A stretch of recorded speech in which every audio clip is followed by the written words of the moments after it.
My first thing I want to talk about is get into why did you choose to get into the security token industry? Yeah, I think that my frustration with blockchain when I first got into the industry was that there was a lot of opportunity with the technology, but there was so much that were a lot of investments that weren't treated like investments. We weren't appreciating the values that have been built by the US capital markets. And so I think the technology is really cool, but that doesn't mean that we have to burn down 250 years worth of successful capital markets that the US has built in order to take advantage of this technology. Because from my perspective, that was where most of the benefits were actually going to be realized, is in stocks, in real estate, in these actual multi-hundred trillion dollar asset classes, as opposed to trying to create something totally new that no one's familiar with.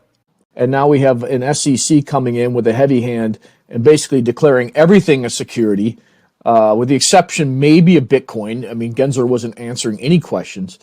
So do you see this to be an inflection point for security tokens? Yeah, I definitely think that it's going to be harder and harder to raise funds through a lot of these crypto vehicles, which is probably for the best. You're seeing tens of billions of dollars of debt created by Goldman Sachs, JP Morgan, UBS, all different institutions. Siemens just did a $60 million debt offering on Polygon. You've got trillions of dollars of debt that the banks know what's going on here. Their only job is to make money and to reduce their cost of capital. They see the writing on the wall, and we're now finally seeing that adoption actually happening. Yeah, I would encourage people to look up Bank of America. This is just in my newsletter.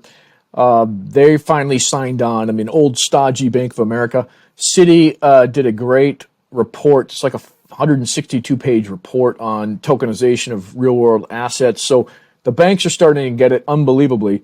But it doesn't seem like we've got mass adoption or even crossed the chasm yet with security tokens. And I first started trying to do a security token in 2017. Hello, everyone. Just gave up and went utility. So what do you think what needs to happen in order for us to see this kind of mass adoption of security tokens and tokenized assets on the blockchain?